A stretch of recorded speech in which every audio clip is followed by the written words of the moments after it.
Bonjour à tous, j'espère que vous allez bien. Bienvenue pour ce nouveau numéro du Petit Exo de Colle, aujourd'hui numéro 128. Et pour ce numéro, je vous propose un exercice qui va vous faire travailler les groupes de permutations. Et plus précisément, on va démontrer un gros résultat sur l'un des sous-groupes les plus connus du groupe des permutations. J'ai nommé le groupe alterné. L'énoncé précis du jour est le suivant.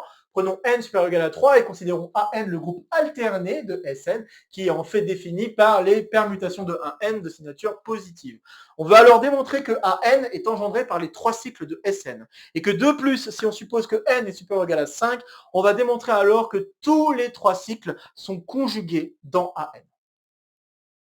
Cet exercice, bien que son énoncé paraît un peu compliqué, est un exercice qui pourrait s'attaquer en première année de classe préparatoire. En effet, on n'a pas besoin d'avoir énormément de background autour des groupes et autour des permutations pour pouvoir comprendre l'énoncé et pouvoir l'attaquer. La seule chose peut-être qui est un peu moins connue pour une première année de classe préparatoire, c'est la question de la conjugaison, que je vais rappeler d'ici quelques instants. Mais mis à part ça, c'est un exercice qui pourrait vraiment bien s'attaquer en première année de classe préparatoire et qui va vous permettre de manipuler les choses les plus importantes autour des permutations. Alors, je vais aller petit à petit à travers l'énoncé pour vous faire les rappels. On va commencer d'abord par parler du groupe alterné. Le groupe alterné, en effet, c'est le groupe des permutations dont la signature est égale à 1. Hein. Quand on dit signature positive, la signature, c'est un morphisme de groupe de Sn vers les valeurs 1 et moins 1, qui pourrait se définir d'ailleurs de manière précise en donnant une formule par rapport aux permutations. Formule que je pourrais m'amuser à vous rappeler, tiens. Donc la signature, c'est défini à l'aide d'une... Donc tu as epsilon, hein, donc ici epsilon, c'est je pars de Sn et je vais vers le sous-groupe multiplicatif donné par plus ou moins 1, et qui a une permutation sigma, va calculer un étrange produit, en prenant i plus petit strict à j, de sigma de i moins sigma de j sur i moins j. Voilà une définition de ce que peut être la signature d'une permutation, et il se trouve qu'un résultat très classique, c'est de dire que la signature, c'est en fait égal à moins 1 puissance le nombre de transpositions, pour écrire sigma, que je vais noter comme ça, transposition de sigma. Donc, c'est-à-dire que les permutations peuvent toutes s'écrire comme produit de transposition, et il se trouve que le nombre de permutations, enfin le nombre de transpositions dont on va avoir besoin pour écrire une permutation sigma, eh bien la parité ne va pas changer, peu importe l'écriture en transposition que vous allez choisir. Généralement, on décide de prendre une écriture minimale, mais il se trouve que ici, pour la signature, ça importe peu, on pourrait prendre n'importe quelle écriture en transposition, et il se trouve que cette écriture, le nombre de transpositions qui doit apparaître, ça ne va pas changer de parité.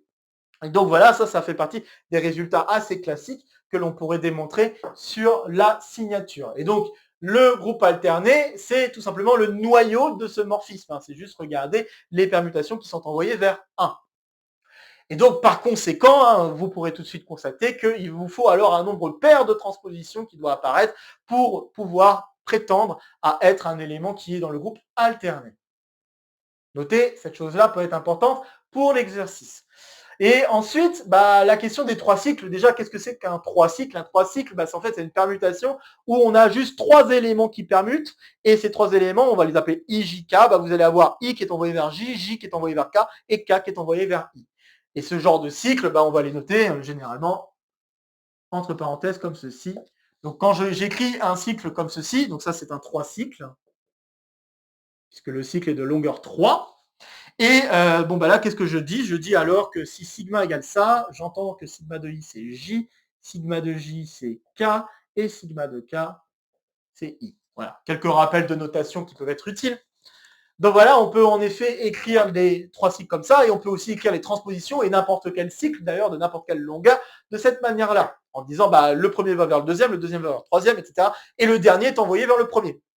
Voilà comment on peut écrire les cycles. D'ailleurs, autre résultat qui peut être assez important, c'est que n'importe quelle permutation peut s'écrire comme produit de cycles qui vont être à support disjoint. Et d'ailleurs, cette écriture va être unique à permutation, donc à condition qu'on ait le droit d'échanger le rôle des permutations qui sont dans le produit près. Donc on pourrait en effet démontrer des résultats assez intéressants autour des permutations. Ça, c'est des résultats normalement qui sont assez classiques et qui sont les plus importants qu'on apprend en première année de classe préparatoire ou un petit peu plus aussi dans le détail en deuxième année de classe préparatoire. Donc voilà, donc ça c'est pour déjà la question de terminologie, de vocabulaire qu'on utilise ici sur la signature, sur le groupe alterné et les trois cycles. Reste un dernier truc qu'il faut que j'explique, c'est qu'est-ce qu'on entend par la conjugaison dans AN. Ce qu'on entend par la conjugaison dans AN, c'est la chose suivante, on entend que, en fait, si je prends un élément, on va l'appeler X, un élément de... C'est pas habituel de l'appeler X, je vais peut-être l'appeler... juste l'appeler sigma. Donc si je prends sigma, un élément de Sn, alors un conjugué dans Sn, bon là je vais faire dans Sn, je vais peut-être faire dans, ouais je vais rester dans An juste pour que ce soit clair, parce que je vais faire dans An, dans Sn, mais donc je vais prendre un élément dans An plutôt directement et dire que sigma, donc sigma et sigma prime dans An, et dire que sigma est conjugué à sigma prime dans AN, c'est en fait le fait de dire qu'il existe une autre permutation C dans AN, telle que je peux écrire sigma égale C sigma prime C moins 1. Un petit peu comme des classes de similitude pour des matrices en fait. Ça peut se comprendre un petit peu comme ça, sauf que là on parle de permutation. Donc là, c'est un peu cette idée-là de classe de similitude pour les matrices. Si on regarde les matrices inversibles, par exemple, par rapport au produit, ça peut être le même genre d'idée. Donc là, en effet, dire qu'on est conjugué dans AN, ça veut dire exactement ça. Et c'est ce qu'on va chercher à démontrer, que tous les trois cycles sont conjugués dans AN. Donc on va remplacer sigma et sigma prime par des trois cycles et on va essayer de démontrer que cette chose-là est vraie. Bon voilà, ça va avoir pas mal de conséquences d'ailleurs parce que ce résultat-là peut être un prérequis pour un gros résultat très très classique d'agrégation.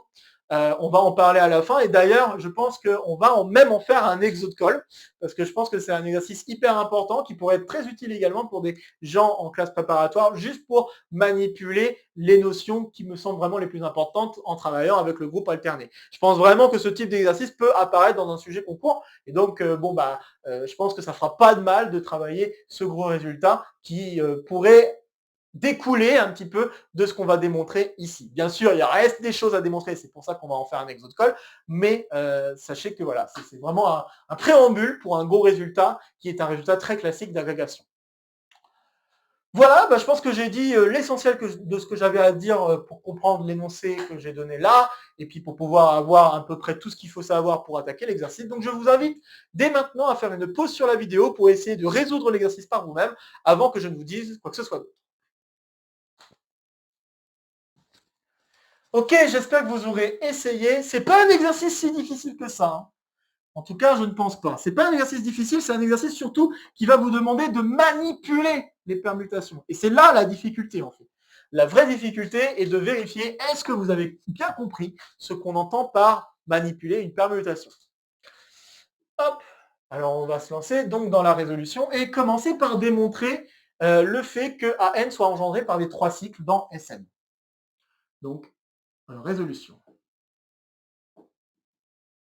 Et donc, commençons par AN engendré par des trois cycles.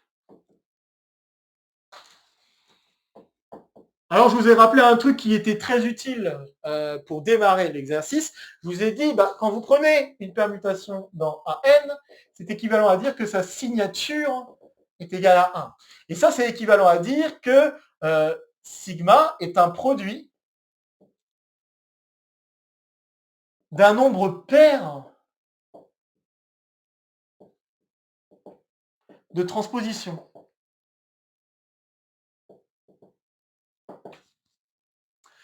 Et donc, vous savez déjà que les transpositions engendrent Sn, et donc en particulier, peu importe le sigma que vous allez prendre, vous pouvez l'écrire comme produit de transposition, et là ici comme produit d'un nombre pair de transpositions. Donc, une très bonne idée serait de dire, on va chercher juste à démontrer que des produits de deux transpositions peuvent s'écrire comme produits de trois cycles.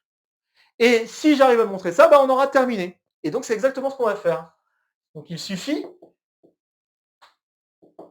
de montrer que tout produit de deux transpositions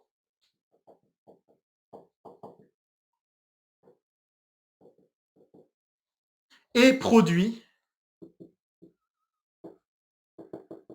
de 3 cycles. Si tel est le cas, bah, vous pouvez alors remplacer tous les paires de produits de transposition que vous avez ici par des produits de 3 cycles, et par conséquent, vous aurez démontré le résultat que vous vouliez, que AN est engendré par des 3 cycles. Donc on va démontrer ça, et alors on va avoir deux cas de figure à traiter. On va avoir, donc disons, si je considère taux, je vais donner des noms, donc ouais, je vais faire comme ça. Il y a deux cas de figure. Le premier, c'est le cas de figure où on a une transposition IJ et une autre transposition qu'on peut appeler taux prime donnée par IK. Bien sûr, il y a un cas de figure que je ne vais pas écrire, c'est IJ. Le produit de IJ avec IJ, ça fait identité. Donc, il n'y a même pas de question à se poser. L'identité, c'est bien un produit de 3 cycles, puisque c'est un produit vide de 3 cycles. Donc, c'est terminé. Là, ici, je vais considérer d'abord ce premier cas-là, où nous avons I différent de J, et bien sûr K qui est différent de ces deux-là. Très bien. Donc, si je considère alors ce genre de cas de figure, et que je regarde le produit de taux avec taux prime, eh bien, il suffit de regarder les images que nous pouvons avoir pour chacun des éléments. Alors, commençons. Si je regarde les images d'éléments qui sont en dehors de IJK, ceux-là vont rien changer. Hein. L'image d'un élément S par taux prime, c'est toujours S, et par taux, c'est toujours S. Donc, par conséquent, les seules choses qui vont changer, c'est vis-à-vis de I, J et K. Si je commence à regarder l'image de I, l'image de I, là, donc c'est une composition, hein, faites attention, donc là j'ai mis un point, mais c'est une composition. Donc, je commence par regarder l'image de I par la transposition qui est ici, l'image de I, ça va être K. Puis après, l'image de K ne bouge pas.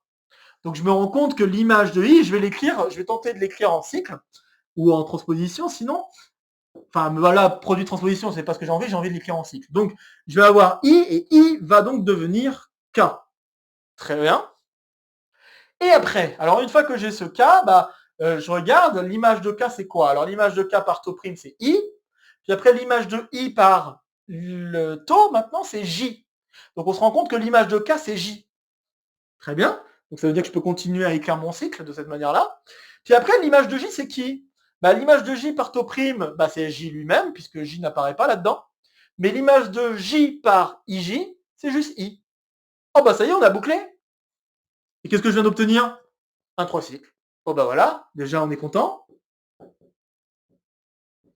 Dans ce cas-là, dans le cas où on a un support en commun, donc c'est-à-dire qu'il y a un élément qui change d'image et qui est commun à taux et taux prime, alors le produit est directement un 3 cycles. Donc c'est bien un produit de 3 cycles, on est content. Maintenant, le deuxième cas de figure qui est un petit peu plus spécial, c'est le cas où on va avoir les 4 qui sont distincts, donc c'est-à-dire que les deux supports de taux et de taux prime sont distincts. Donc on a I et J, et puis taux prime qui s'écrit, disons, K et L.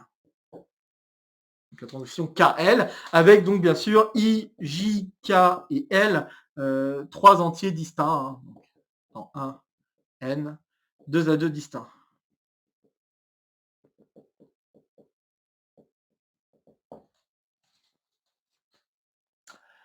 Ok, alors là, on ne peut pas s'amuser à faire le même genre de calcul que tout à l'heure, parce que si on fait le même genre de calcul que tout à l'heure, on va finir avec le même produit. On va encore avoir IJ, et puis J vers I, puis ensuite K vers L, L vers K. Donc ça ne marchera pas comme là, on vient de le faire. Ici, on avait de la chance parce que les supports n'étaient pas disjoints. Et on rappelle que normalement, comme je l'ai dit tantôt, n'importe quelle permutation peut s'écrire comme produit de cycle disjoint. Et c'est ça qui nous a sauvés dans la première partie. Dans la deuxième partie, c'est un peu moins évident. Il faut essayer de réfléchir à quel genre de produit de 3 cycles pourrait donner le même résultat que celui-ci. Alors, ça demande un petit peu de réflexion, mais on peut trouver. On peut trouver. Et en fait, ça ne va pas être bien sûr qu'un seul 3 cycles. En fait, on va essayer de s'amuser à jouer avec les différentes images et essayer de faire en sorte qu'à la fin, K et L restent au même endroit, I et J restent au même endroit.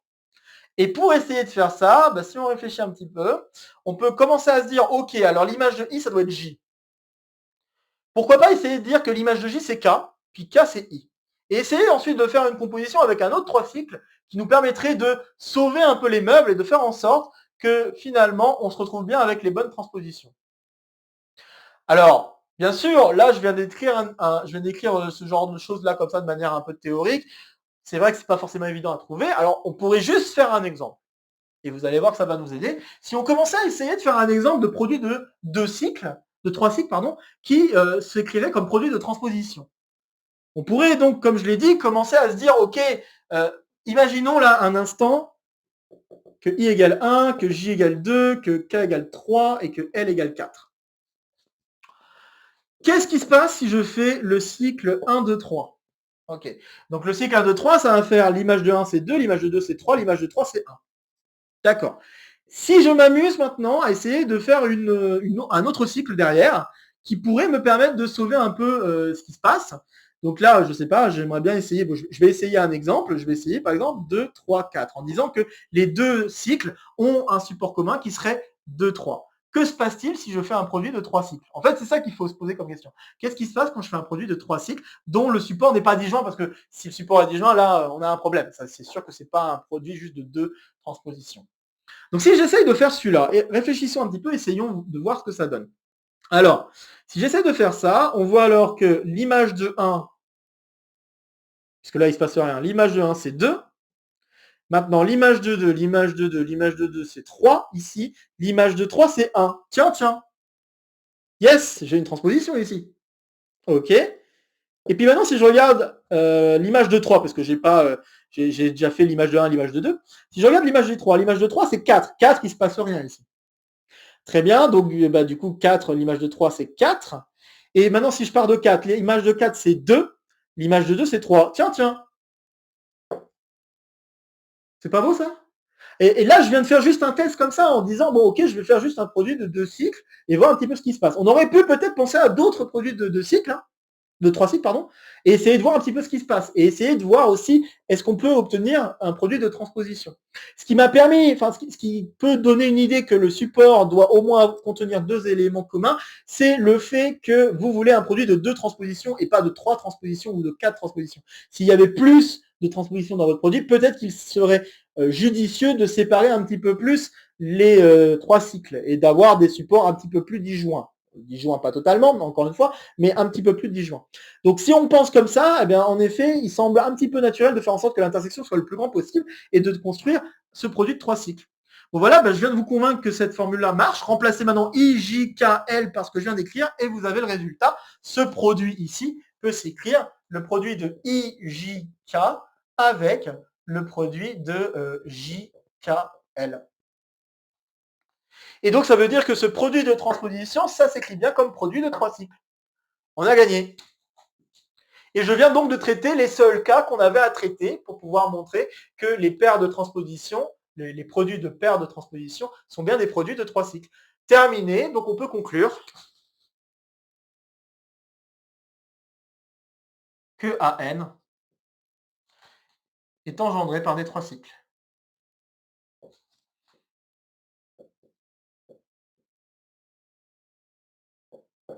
Ok. Donc on vient de répondre à une première partie de l'exercice. Reste une deuxième partie de l'exercice. On va maintenant supposer que n est supérieur ou égal à 5 et on va chercher à démontrer que tous les 3 cycles, sont en fait conjugués dans AN. Donc, deuxième partie de l'exercice, montrer que les 3 cycles sont conjugués dans AN. Alors pour montrer que les 3 cycles sont conjugués dans AN pour n supérieur ou égal à 5, je répète parce que ça va avoir de l'importance, on va prendre donc 3 cycles, 3 cycles, et puis on va essayer de montrer qu'ils sont bien conjugués par une permutation dans AN. Donc je commence, je vais prendre un premier cycle, donc je vais l'appeler C1, A, B, C. Donc avec A, évidemment, différent de B et différent de C. Et puis, je vais faire pareil, C2 avec alpha, bêta, gamma. Et donc, je vais faire alpha différent de bêta et gamma différent des deux qui sont déjà présents. Ok.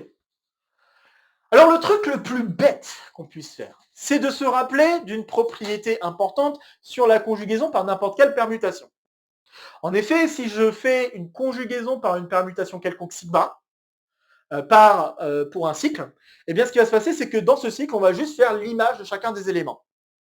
Donc je vais rappeler pour tout sigma, et là je vais le faire juste pour le 3 cycles, pour tout sigma dans Sn, si je m'amuse à faire sigma A, B, C, sigma moins 1, et bien ça va être la même chose que sigma de A, sigma de B, sigma de C.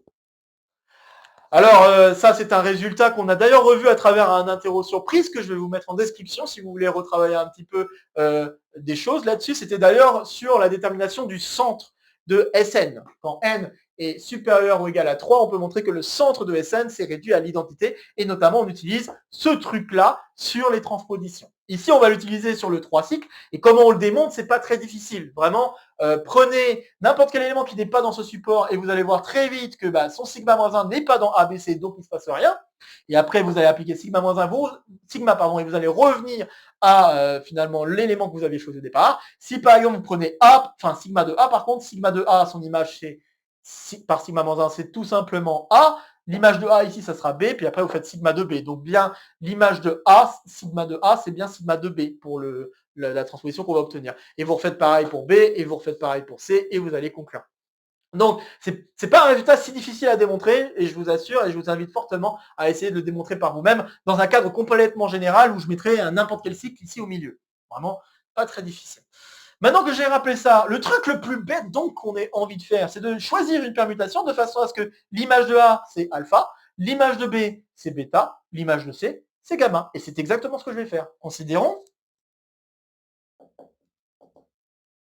sigma dans Sn tel que sigma de A, c'est alpha, sigma de B, c'est bêta, et sigma de C, c'est gamma. Et donc, en faisant ça, on a déjà une partie du résultat qu'on souhaite. Il y a juste un truc qui chiffonne, c'est que la permutation qu'on a choisie, elle est dans Sn. Elle n'est pas forcément dans An. Nous, on veut quelque chose dans An. Alors, il va falloir réfléchir un petit peu pour essayer de conclure le résultat qu'on souhaite. Et vous allez voir que c'est pas si difficile. Il ne reste pas grand-chose pour conclure. Donc là, grâce à cette permutation sigma, où on va l'appeler sigma 0 pour différencier de ce qui se passe là, eh bien on va avoir en effet sigma 0 fois C1 fois sigma 1, sigma 0 moins 1, pardon, qui va donner C2. Donc ça, on est content, très bien. Le problème, c'est sigma 0, est-ce que c'est dans AN? Alors si c'est déjà dans AN, rien à faire. Donc si la signature de sigma 0, c'est 1, ok. Sinon, et c'est là où le fait qu'on travaille avec n supérieur ou égal à 5 va être très utile. La très bonne idée qu'on pourrait chercher à avoir, c'est de se dire, on a 5 éléments au minimum.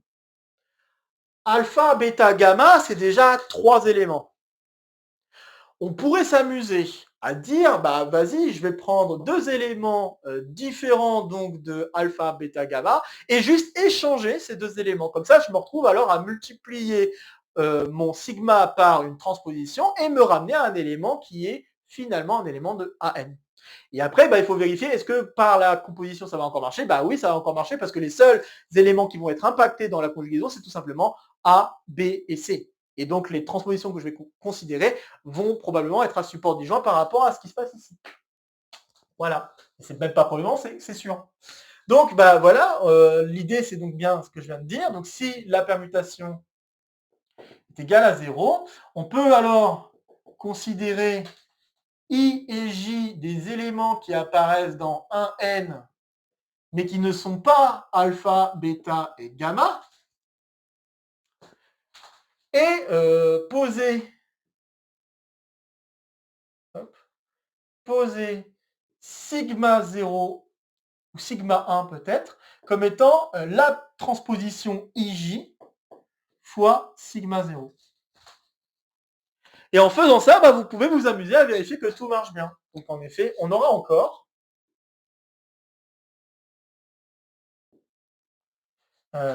sigma 1 fois C1 fois sigma 1 moins 1 qui va être égal à C2.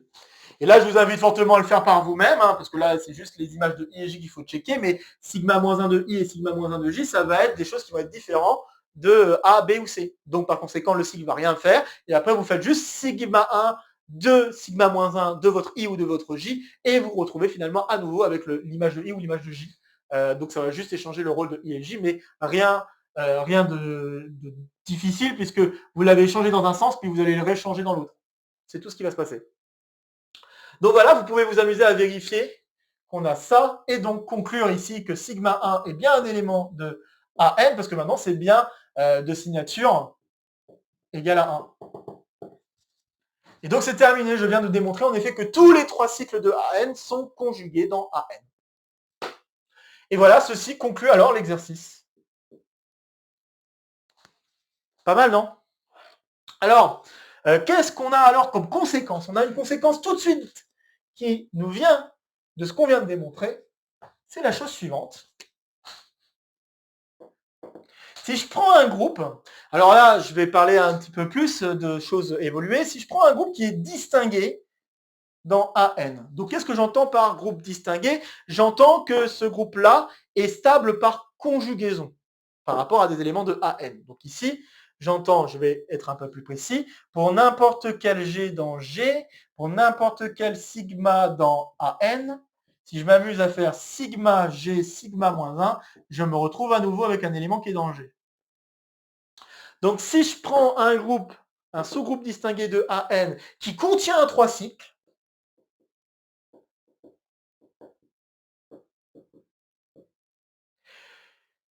avec, je vais préciser, n supérieur ou égal à 5, parce que ça, c'est important quand même, eh bien, si on a ça, qu'est-ce qu'on vient de démontrer là, à l'instant? On vient de démontrer que tous les 3 cycles sont conjugués dans AN.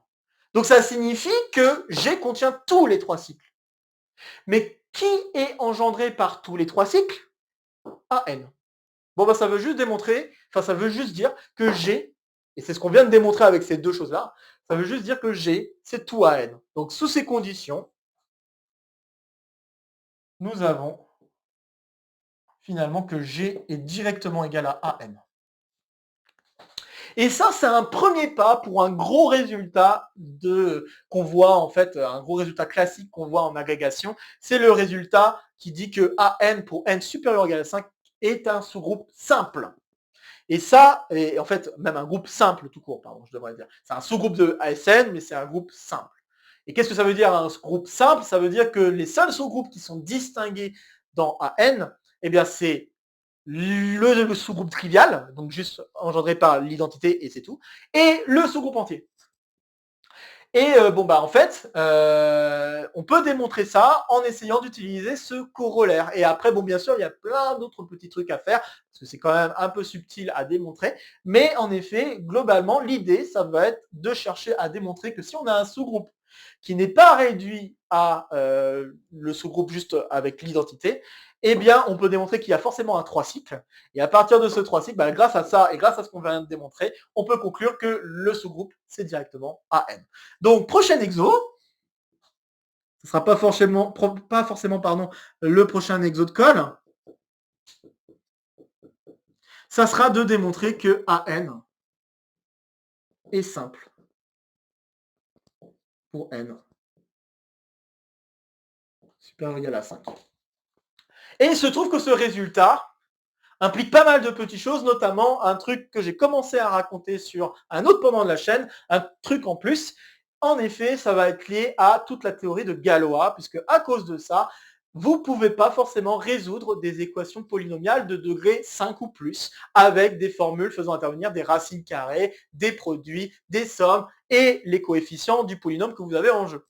Contrairement à ce qui se passe en degré 2, en degré 3 ou en degré 4, même si ces formules-là sont pas très jolies à voir, eh bien, en degré 5, il n'y aura aucun moyen pour qu'on puisse vous donner une méthode totalement générale qui permet de résoudre n'importe quelle équation de degré 5 ou plus. Et ça, c'est à cause de ce résultat en particulier.